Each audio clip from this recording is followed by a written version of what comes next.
दोस्तों आज की वीडियो में आपका स्वागत है। आज हम लोग ऑर्गेनिक केमिस्ट्री की बात करने वाले हैं।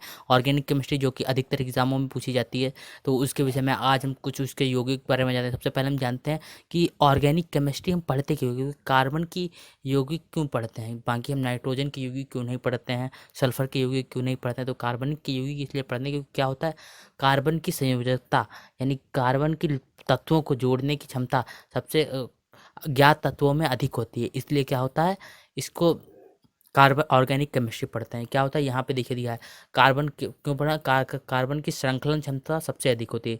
कितनी होती है, संयोजकता 4 होती है। इसके आगे चलते हैं। प्रयोगशाला में पहला कार्बन यौगिक क्या बना था, यूरिया बना था। प्रयोगशाला में पहला कार्बनिक यौगिक क्या बना था, यूरिया बना था। आगे चलते हैं इसी तरीके से और जानते हैं महत्वपूर्ण, आप जानते हैं महत्वपूर्ण कार्बनिक यौगिक के बारे में। सबसे पहले हम इनमें जानेंगे मेथेन। मेथेन क्या है, CH4, इसका सूत्र क्या है, CH4। ठीक है, उसके बाद ईंधन। ईंधन में ये यूज़ होता है किसमें, CNG में यूज़ होता है। उसके बाद प्राकृतिक गैसों में यूज़ होता है। उसके बाद सेल गैसों में यूज़ होता है। उसके बाद गोबर गैस में यूज़ होता है। किसमें यूज़ होता है, गोबर गैस में यूज़ होता है। ये तो होगा ईंधन के यूज। और क्या इस पर गाड़ी के टायरों को काला करने के लिए भी इसी का यूज़ होता है। गाड़ी के टायरों को काला करने के लिए भी इसी का यूज़ होता है। निर्माण कैसे होता है, अब आपको केमिकल इसका फार्मूला तो वैसे भी पता होगा, पर क्या होता है, जब भी जल की सेलुलोज के साथ क्रिया होगी तो क्या होगा, मेथेन बनेगा। इसमें क्या हो, इसमें सड़े हुए की गंध आती है। सबसे पहले ये कहाँ मिलती है, दलदली भूमि में। यहाँ सेलुलोज और जल यहाँ भी होता है और सेलुलोज भी होता है। इससे क्या मेथेन का निर्माण होता है। धान के खेत में भी इसी प्रकार निर्माण होता है। उसके बाद कोयले की खदानों में जहाँ नहर बहती है, क्या बहती है, नहर बहती है, वहीं पर क्या होता है, नहर बहती है तो उससे क्रिया करके क्या बनती है, मार्स गैस बनती है। फिर क्या होता है, चौपायों के पेट में, यानी जो 4 पैरों वाले जानवर होते हैं जो कि घास खाते हैं, उनके पेट में भी किसका निर्माण होता है, मेथेन का। ठीक है, आगे चलते हैं।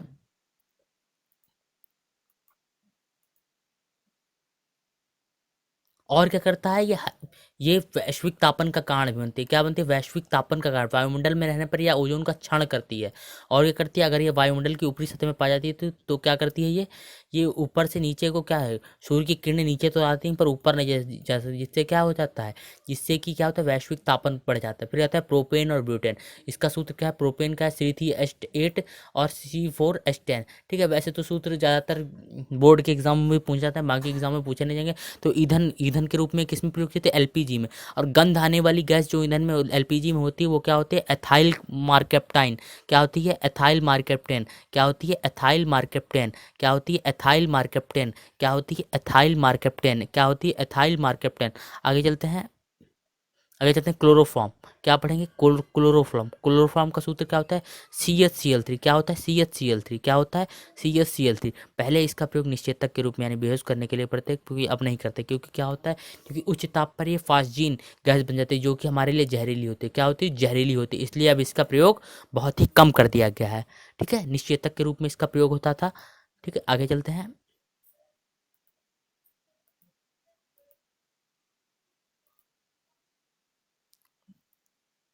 एसिटिक अम्ल यानी CH3COOH। इसका अन्य नाम क्या है, सिरका। सिरका तो सभी लोग जानते होंगे, अचार अचार में पड़ता है और भी अन्य चीज़ों में पड़ता है। ये क्या है, अच्छा परिरक्षण पदार्थ है। क्योंकि क्या करते हैं, अचार में जब सिरका डाल देते हैं तो वो अधिक दिनों तक यूज़ करने लायक रह जाता है। आगे चलते हैं। आगे हम जानेंगे मेथनॉल के बारे में। क्या जानेंगे, मेथनॉल क्या है, मेथनॉल, एथेनॉल। मेथनॉल क्या होता है, या इसको वुड स्पिरिट बोलते हैं। क्या, मैथेनॉल को मेथिल अल्कोहल या वुड स्पिरिट बोलते हैं। या क्या होता है, जहरीला होता है। जहरीली शराब इसी से बनती है। किससे, जहरीली शराब इसी से बनती है। ठीक है, अल्प मात्रा में एथेन में मिले होने पर, अल्प मात्रा में जब ये मेथेन में मिला, एथेन में मिल जाता है तो क्या होता है, तंत्रिका तंत्र के लिए हानिकारक होता है। इसी से लोगों की बीमारी हो जाती है। और अगर ये अधिक मात्रा में कोई ले ले तो क्या, उसकी तुरंत मृत्यु हो जाएगी। इथाइल का सूत्र आज अब आगे जानेंगे हम। एथाइल अल्कोहल या एथिल अल्कोहल, एथाइल अल्कोहल या एथेनॉल के बारे में क्या जानेंगे, एथेनॉल के बारे में। इसका सूत्र क्या है, C2H5OH। C2H5OH क्या है, C2H5OH। ये क्या, शराब, मदिरा, अल्कोहल, सोमरस बनाने के लिए। अगर आप 100% अल्कोहल एथाइल अल्कोहल युक्त शराब पी लेते हैं तो क्या, आपकी मृत्यु हो जाएगी। क्या हो जाएगी, मृत्यु हो जाएगी। आगे जानते हैं किन किन चीज़ों में ये प्रयुक्त है, शराब में, मदिरा बनाने में, अल्कोहल बनाने में और सोमरस। अलग अलग नामों से इनको जाना जाता है, शराब को अलग अलग जगहों पे। फिर आता है इसमें कितनी 57% जब अल्कोहल होती है, यानी एथिल अल्कोहल जब 57% तक होती है तब ही इसको पी सकते हैं। इससे कम में ही इसको पी सकते हैं। अगर 50% से थोड़ा सा भी आगे बढ़ेगा तो क्या होगा, मृत्यु हो सकती है इंसान की। और ये 2 प्रकार की होती है, कैसे, तनुकरणीय और अंतनुकरणीय। इसमें अल्कोहल की मात्रा अधिक होती है तनुकरणीय में, और अंतनुकरणीय में क्या होता है, इसके अल्कोहल की मात्रा यानी एथिल अल्कोहल की मात्रा क्या होती है, एथाइल अल्कोहल की मात्रा कम होती है। ये सीधे उपयोग हो सकते हैं और ये सीधे उपयोग नहीं हो सकते। क्या इनका पानी में यूज करके किया जाता है, पानी या सोडा में। आगे चलते हैं। तनुकरणीय अल्कोहल, तनुकरणीय अल्कोहल कौन सा सबसे पहला आता है इसमें? विस्की। क्या आता है? विस्की। विस्की में कितनी होती है? 40 से 50% एथाइल अल्कोहल। क्या? 40 से 50%। किससे बनती है? जौ से बनती है। फिर आता है रम। रम में कितनी होती है? 45 से 55% अल्कोहल। कितनी होती है? 45 से 55% अल्कोहल। और इसमें किसमें यूज़ करते हैं, किससे बनाते हैं? गन्ने से बनाते हैं। किससे बनाते हैं? गन्ने से। उसके बाद आता है ब्रांडी। ब्रांडी में कितने प्रतिशत अल्कोहल है? 40 से 50%। सबसे अधिक किसमें होती है? रम में होती है। सबसे अधिक किसमें होती है? अल्कोहल रम में होती है। फिर आते हैं 40 से 50% किस में होती है? ब्रांडी में होती है। किससे बनता है? अंगूर से बनता है। इसके बाद जानेंगे जिन। जिन में कितने प्रतिशत अल्कोहल होती है? जिन में होती है 35 से 40% अल्कोहल। इसमें सबसे कम अल्कोहल होती है। कितनी होती है? सबसे कम कम अल्कोहल होती है। ये अधिकतर कहाँ यूज़ होती है? अमेरिका। अमेरिका बड़े अमेरिका या यूएसए में। अमेरिका, यूएसए, कनाडा जैसे देशों में यूज़ होती है। ये किससे बनती है? मक्का से बनती है। आगे चलते हैं अतुनकरणीय अल्कोहल। अतुनकरणीय अल्कोहल में क्या आता है? अतुनकरणीय अल्कोहल में अब जानते हैं अतुनकरणीय अल्कोहल के बारे में। सबसे पहले इसमें क्या आता है? बियर। बियर में कितनी अल्कोहल होती है? 6 से 9% अल्कोहल।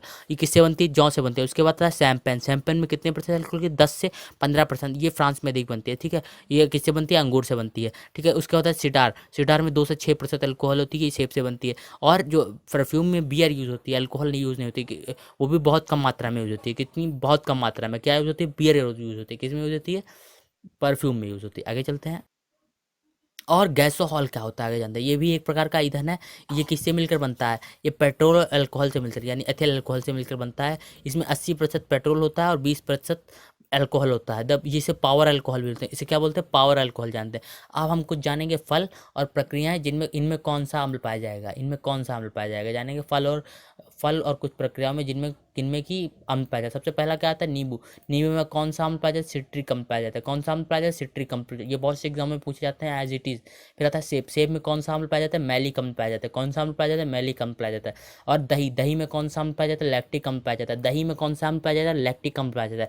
इमली, अंगूर, केला में कौन सा अम्ल पाया जाएगा? टाट्रिक अम्ल पाया जाएगा। कौन सा अम्ल पाया जाएगा? टाट्रिक अम्ल पाया जाएगा। कौन सा अम्ल पाया जाएगा? टाट्रिक अम्ल पाया जाएगा। कौन सा अम्ल पाया जाएगा? टाट्रिक अम्ल पाया जाएगा। कौन सा अम्ल पाया जाएगा? टाट्रिक अम्ल पाया जाएगा। आगे चलते हैं। सोडा या ठंडे पेय पदार्थों में कौन सा अम्ल पाया जाता है? कार्बनिक अम्ल पाया जाता है। कौन सा अम्ल पाया जाता है? कार्बनिक अम्ल पाया जाता है। कौन सा अम्ल पाया जाता है? कार्बनिक अम्ल पाया जाता है। कौन सा अम्ल पाया जाता है? कार्बनिक अम्ल पाया जाता है। फिर जानते हैं फोटोग्राफी। फोटोग्राफी में कौन सा अम्ल? ऑक्जेलिक अम्ल मिलता है। कौन सा? ऑक्जेलिक अम्ल। कौन सा? ऑक्जेलिक अम्ल। और फिर जानते हैं पसीना। पसीना से कौन सा अम्ल बनता है? फोटोग्राफी जो प्रक्रिया होती है उसमें कौन सा? ऑक्जेलिक अम्ल बनता है। ऑक्जेलिक अम्ल से होता है। फिर आता है पसीना। पसीना में कौन सा अम्ल पाया जाता है? कार्बो ऑक्जेलिक अम्ल। कौन सा? कार्बो ऑक्जेलिक अम्ल, जो कि कुत्ता सूंघ लेता है। ठीक है, उसी से हर व्यक्ति का अलग अलग कार्बो ऑक्जेलिक अम्ल होता है। ठीक है, आगे जानते हैं सिरका। सिरका में क्या पाया जाता है? एसिटिक अम्ल। सिरका में कौन सा पाया जाता है? एसिटिक अम्ल। सिरका में पाया जाता है एसिटिक अम्ल। आगे चलते हैं। लाल चींटी। लाल चींटी जब काटती है तो कौन सा अम्ल निकलता है? फार्मिक अम्ल। फार्मिक अम्ल। फार्मिक अम्ल। लाल चींटी में कौन? लाल चींटी ये दिखाती है कि तो कौन सा अम्ल निकलेगा? फार्मिक अम्ल। फार्मिक अम्ल से ही हमारे शरीर में जब पड़ती है तो खुजली होती है। अगर आप उससे तुरंत निजात पाना चाहते हैं तो उसके लिए क्या? कोई भी क्षार का यूज़ कर लेते हैं। क्षार कौन कौन से होती हैं? क्षार, कोई भी क्षार का यूज़ कर लेंगे तो क्या होगा? फार्मिक अम्ल का चला जाएगा और क्या होगा? हमको आराम मिल जाएगी। आगे चलते हैं। चूहों को मारने के लिए पहले क्या यूज़ किया था? चूहों को मारने के लिए दो चीज़ें प्रयुक्त होती हैं। Potassium cyanamide. क्या? Potassium cyanamide. इसका पहले प्रयोग करते थे परंतु अब नहीं करते। क्यों? क्योंकि इसे इसे खाने से क्या होता है? इंसान की भी मृत्यु हो जाती थी। तो बहुत से लोग मरने के लिए सबसे पहले इसी का यूज़ करते हैं। परंतु अब क्या करते हैं? जिंक फास्फेट, जो कि इंसानों के लिए कम हानिकारक है। क्या है? इंसानों के लिए कम हानिकारक है। अब यहाँ से कुछ रासायनिक योद्धार्थ के बारे में जानते हैं। रासायनिक योद्धा केमिकल वेपन्स जिनसे बनते हैं। सबसे पहला आता है फास्जीन। फास्जीन क्या करती है? इंसान को तुरंत मार देती है। किससे बनती है?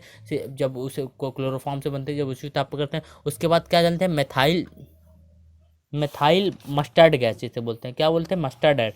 कौन सी? Mustard gas. कौन सी? मस्टर्ड गैस भी इसी प्रकार से आती है। और कौन सी है? Methyl orange. मिथाइल ऑरेंज भी उसी प्रकार की गैस है।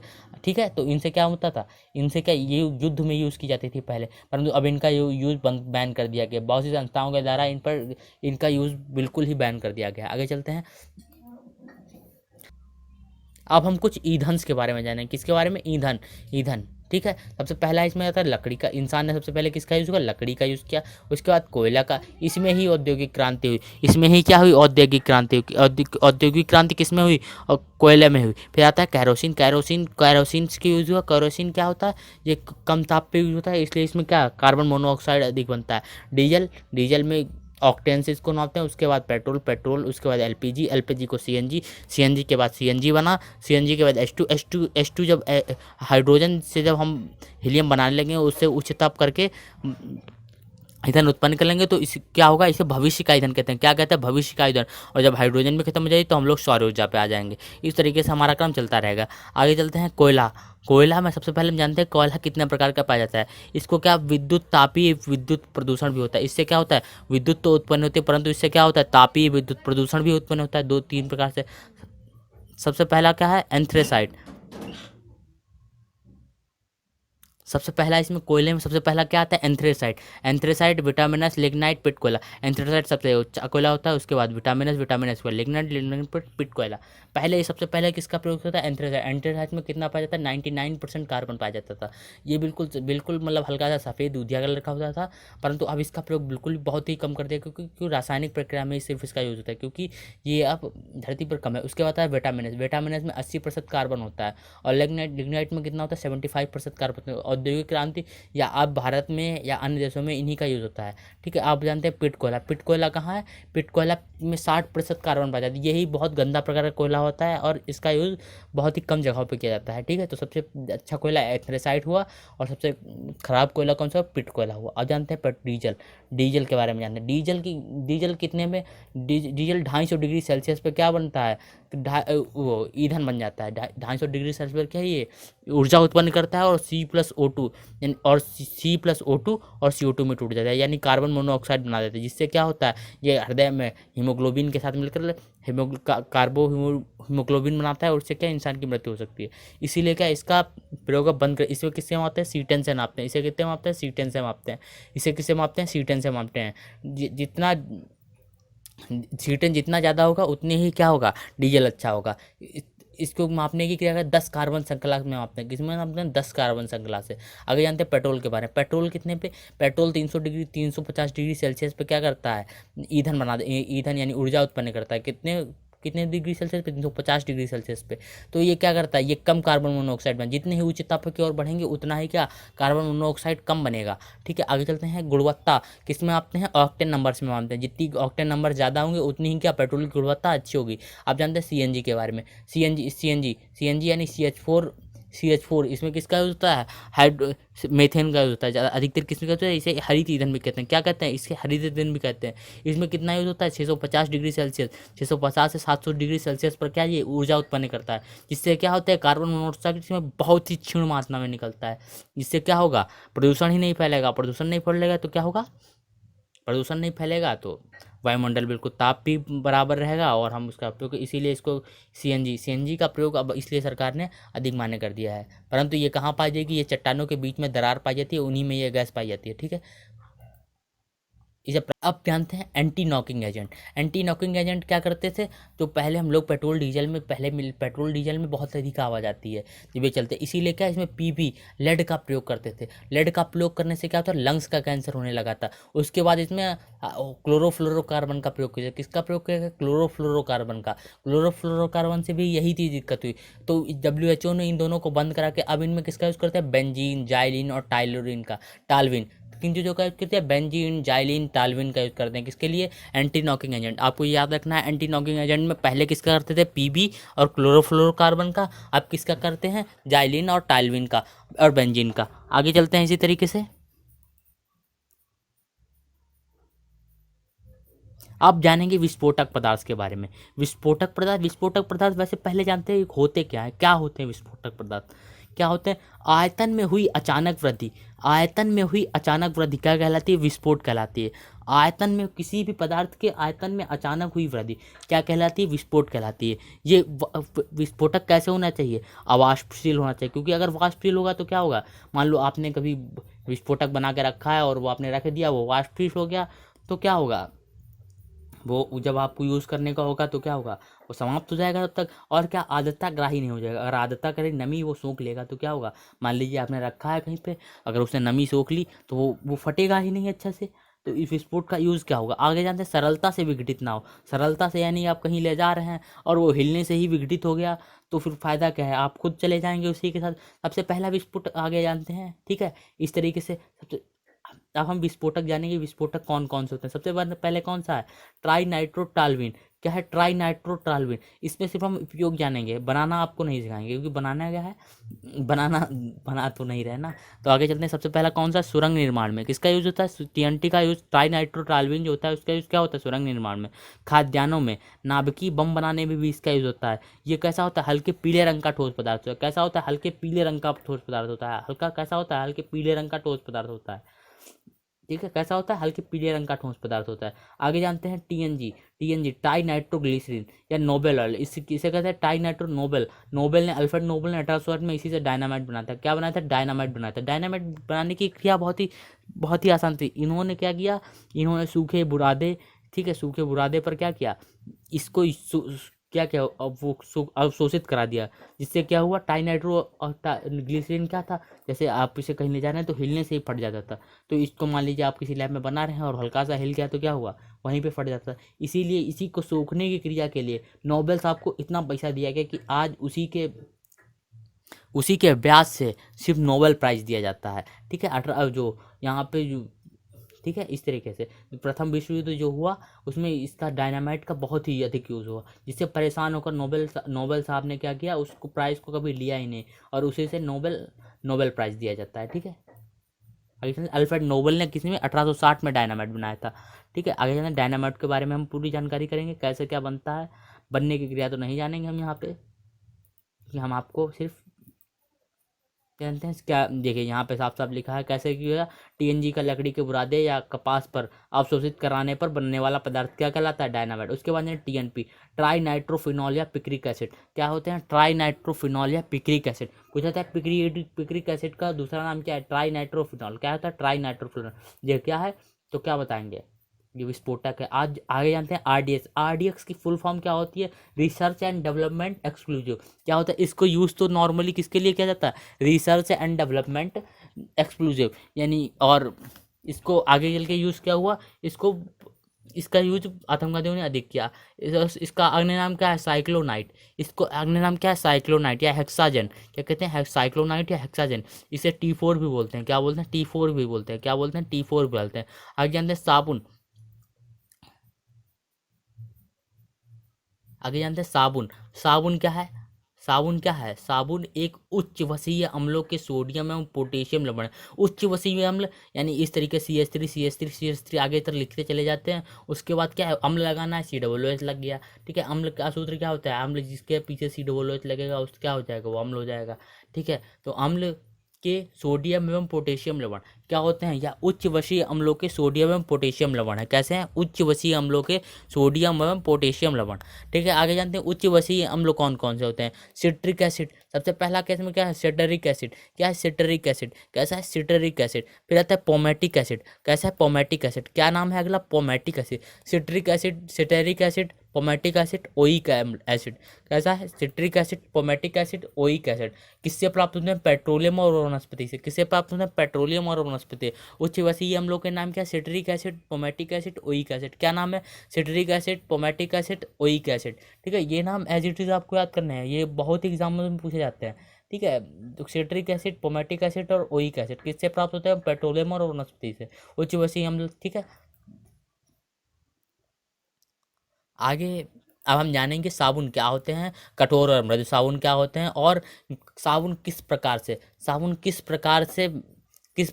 प्रक्रिया द्वारा कप वो शरीर से क्या मैल को निकालता है। सबसे पहले आता है साबुन। साबुन दो प्रकार से पता है, मृदु कठोर साबुन, मृदु साबुन। जो कठोर साबुन कैसे होता है, सोडियम से लवण से बनते हैं। किससे बनते हैं, सोडियम लवण। और संतृप्त वसीय अम्लों से बनते हैं। कैसे बनते हैं, संतृप्त वसीय अम्लों से। कैसे बनते हैं, संतृप्त वसीय, यानी इसमें सिर्फ सिंगल बॉन्ड पाया जाता है। क्या पाया जाता है, सिंगल बॉन्ड पाया जाता है।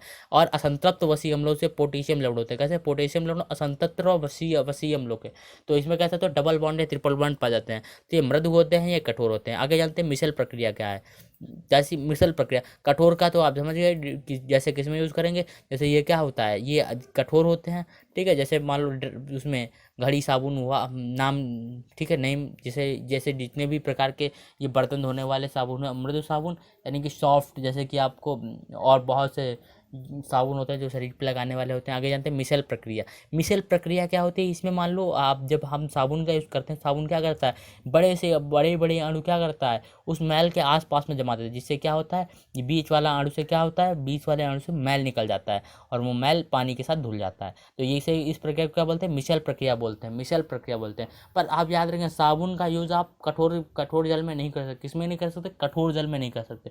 जैसे यदि आप साबुन का कठोर जल में करेंगे तो मैल को अशुद्धि या मैल या अशुद्धि को दूर नहीं करेगा। क्या नहीं करेगा, मैल या अशुद्धि को दूर नहीं करेगा। इसके लिए किसका यूज होता है, अपमार्जक का। मिसल प्रक्रिया क्या होती है, जब जब आसपास बड़े बड़े अणु लग जाते हैं किसी भी पदार्थ के, तो क्या उससे गंदगी क्या होती है, गंदगी मान लीजिए आपके घर पे भी मान लीजिए कोई आए, तो आप अपने सब दोस्तों को बुला लेते हैं, क्या वो डर जाता है और डर के मारे क्या वहाँ से चला जाता है। तो वही प्रक्रिया से एजिटी जहाँ पे होती है, तो इस प्रक्रिया को क्या बोलते हैं, मिसल प्रक्रिया। और ये कैसे किस में होता है, ये सिर्फ प्रक्रिया किस में, ये प्रक्रिया सिर्फ किस में कर सकते हैं, मृदु जल में हो सकती है। किस में कर सकते हैं, मृदु जल में कपड़े साफ कर सकता है। कैसे में, मृदु जल में शरीर से गंदगी ये कपड़े साफ कर सकता है। अगर आपका पानी कठोर है तो क्या होगा, उसके लिए आपको अपमार्जक का प्रयोग करना पड़ेगा। किसका प्रयोग करना पड़ेगा, अपमार्जक का प्रयोग। किसका प्रयोग, अपमार्जक का। अगर जानते हैं अपमार्जक क्या होते हैं, अपमार्जक या डिटर्जेंट या साबुन रहित साबुन, इसका अन्य नाम क्या है, साबुन रहित साबुन। इसको क्या बोलते हैं, साबुन रहित साबुन।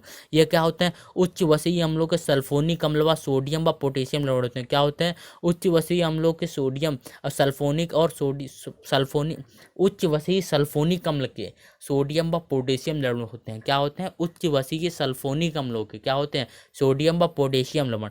किस नाइट्रेट, और इसमें झाग किससे होता है, नाइट्रेट और फास्फेट मिलने से। अगर इसमें नॉर्मली इसमें झाग नहीं होगी, पर क्या होता है, जब इसको जहाँ अब पब्लिक के सामने लाया गया तो क्या हुआ, पब्लिक के सामने इसको लाया गया तो क्या, इसका कोई यूज ही नहीं किया रहा था, क्योंकि इसमें झाग नहीं होता था। पब्लिक को दिखाने के लिए सिर्फ इसमें क्या किया गया, झाग उत्पन्न किया गया। आगे जानते हैं, जब ये नाइट्रेट फास्फेट क्या करता है, नाइट्रेट फास्फेट जब तालाबों में जाता है तो वो क्या करता है, तालाबों में जाता है तो शैवाल के लिए क्या करता है, शैवाल के लिए ये भोजन का काम, जिससे कि शैवाल प्रस्फुटन या एल्गल ब्लूम हो जाता है। क्या हो जाता है, एल्गल ब्लूम हो जाता है। ये किससे होता है, नाइट्रेट फास्फेट की अधिकता, जो कि कहाँ पाया जाता है, वसी वो उस अपमार्जक में। अपमार्जक में किसके लिए होता है, झाग के लिए। झाग अपमार्जक में नहीं पाया जाता है, ठीक है। और अशुद्ध दूर करने में कोई नाइट्रेट या फास्फेट या झाग का काम नहीं करता। बिना झाग वाला जितना झाग कम होगा किसी अपमार्जक में, वो इतना ही अच्छा होगा। फिर आज जानते हैं, नाइट्रेट फास्फेट जब अधिकता होगी तो क्या होगा, O2 की कमी हो जाती है जल में। O2 की कमी हो जाती है, जिससे क्या होता है, मछली या अन्य छोटे जीव क्या होते हैं, वहां से समाप्त होने लगते हैं। शैवाल का प्रस्फुटन या एल्गल ब्लूम किसके समस्या होता है, नाइट्रेट और फास्फेट की अधिकता। यह क्रिया क्या कहलाती है, सुपोषण या यूट्रोफिकेशन। क्या कहलाती है, सुपोषण या यूट्रोफिकेशन के लिए। यह क्रिया जो पूरी क्रिया होती है, तालाब में नाइट्रेट फास्फेट जाता है, उसके बाद शैवाल उगता है, एल्गल ब्लूम होता है, उसके बाद O2 की कमी हो जाती है। ये पूरी प्रक्रिया या नाइट्रेट या फास्फेट की बढ़ने की घटना को क्या कहते हैं, यूट्रोफिकेशन। क्या कहते हैं, यूट्रोफिकेशन कहते हैं। इसमें मिसेल प्रक्रिया यूज नहीं होती। इसमें क्या यूज नहीं होता, मिसेल प्रक्रिया बिल्कुल भी यूज नहीं होती। और अशुद्धि को घोलकर अलग करता है। क्या अशुद्धि को किस प्रकार यूज करता है, आप कहते हैं, आपसे पूछा जाए अपमार्जक किस प्रकार अशुद्धि को दूर करता है, तो कैसे यूज करता है, अशुद्धि को घोल कर। दानेदार होते हैं तो पानी में घोल कर ये क्या करता है, अशुद्धि को भी पानी में घोल देता है और उसके साथ क्या होता है, भाग बह जाता है। आगे जानते हैं, बहुलक क्या होते हैं।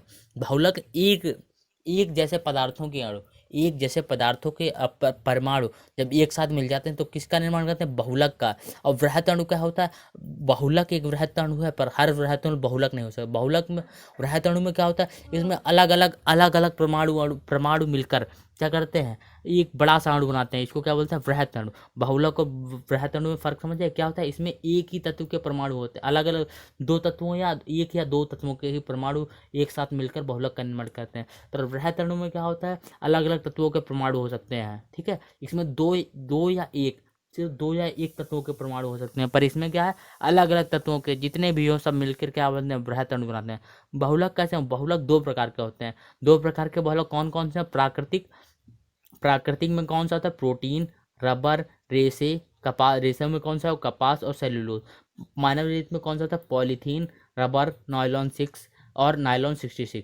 आगे चलते हैं, अब हम एक एक करके सभी बहुलकों के कार्य और ये किससे बनते हैं ये जानेंगे, ठीक है। बहुलक आता है हमारा एथिलीन, क्या आता है, पॉलीथीन, क्या होता है, पॉलीथीन। पॉली शब्द क्या है इसमें, पॉलीथीन का, पॉलीथीन एकलक क्या है, बहुलक तो पॉलीथीन है। ये किससे बनता है, एथिलीन। जब बहुत सारे एथिलीन आके जुड़ जाते हैं तो किसका निर्माण करते हैं, पॉलीथीन का निर्माण करते हैं। इसका उपयोग किसमें किया जाता है, प्लास्टिक, बोतल, थैली, अन्य चीज़ों में भी इसका प्रयोग किया जाता है। प्राकृतिक रबर, प्राकृतिक रबर आइसोप्रीन से बनती है। किससे बनती है, आइसोप्रीन। एकलक क्या है इसका, आइसोप्रीन है। अगर पूछा जाए प्राकृतिक रबर किससे बनती है तो आइसोप्रीन से बनती है। किससे बनती है, आइसोप्रीन। ये जैव निम्नीकारक रबर है। क्या होता है, इसे जैव जैव पदार्थ जो होते हैं वो क्या निम्नीकृत कर सकते हैं, यानी इसको समाप्त कर सकते हैं। क्या कर सकते हैं, समाप्त कर सकते हैं, ठीक है। जैव निम्नीकारक यानी कि इसका निर्माण कैसे होता है, सबसे पहले इस क्या होता है, पौधे से दूध प्राप्त होता है जिसमें लैक्टेज होता है। लैक्टेज से वलनीकरण प्रक्रिया, किसी कौन सी प्रक्रिया, वलनीकरण प्रक्रिया होती है जिससे क्या मजबूत रबड़ का निर्माण होता है। अब आते हैं कृत्रिम रबड़, ये नियोप्रीन का बहुलक है, यानी इसका एकलक क्या है, नियोप्रीन। इसका एकलक क्या है, नियोप्रीन। इसका एकलक क्या है, नियोप्रीन। उपयोग क्या है इसका, गाड़ी के टायरों में किया जाता है। रबर के ट्यूब बनाए जाते हैं, अन्य काम भी होता है। ये क्या होता है, मजबूत होता है।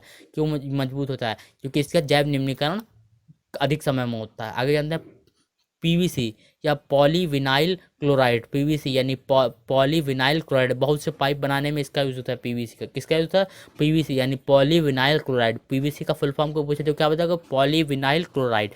विनाइल क्लोराइड का ये बहुलक होता है। विनाइल क्लोराइड से किससे बनता है, विनाइल क्लोराइड से। किससे बनता है, विनाइल क्लोराइड से।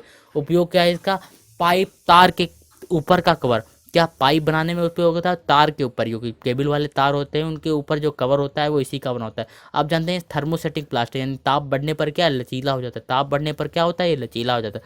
आगे जानते हैं टेफ्लॉन, आगे जानते हैं टेफ्लॉन। टेफ्लॉन क्या है, ये टेफ्लॉन पॉलीटेट्रा फ्लोरोएथिलीन है। क्या है, पॉलीटेट्रा फ्लोरोएथिलीन। इसका नाम क्या है, पॉलीटेट्रा फ्लोरोएथिलीन। क्या नाम है, पॉलीटेट्रा फ्लोरोएथिलीन। एकलक क्या है इसे, टेट्रा फ्लोरोएथिलीन। क्या है, टेट्रा फ्लोरोएथिलीन। एकलक क्या है इसका, किससे बनता है, टेट्रा फ्लोरोएथिलीन से बनता है, पॉलीटेट्रा फ्लोरो एथिलीन। उपयोग क्या है इसका, नॉन स्टिक कढ़ाई। नॉन स्टिक कढ़ाई देखिए, जो काला काला पदार्थ नीचे लगा होता है कढ़ाई के, वो इसी का होता है। क्या होता है, टेफ्लॉन ही होता है वो पदार्थ, ठीक है। क्या होता है, पॉलीटेट्रा फ्लोरो एथिलीन, टेफ्लॉन। नॉन स्टिक कढ़ाई बनाने में इसका यूज होता है। आगे चलते हैं, पॉलीएमाइड। पॉलीएमाइड क्या नाम है अगला, पॉलीएमाइड। क्या नाम है, पॉलीएमाइड। ये एकलक क्या है इसका, एमाइड। एकलक क्या है, एमाइड। किससे बनता है, एमाइड से बनता है। किससे बनता है, एमाइड से बनता है। किससे बनता है, एमाइड से बनता है। उपयोग का है, बुलेट प्रूफ जैकेट बनाए जाते हैं।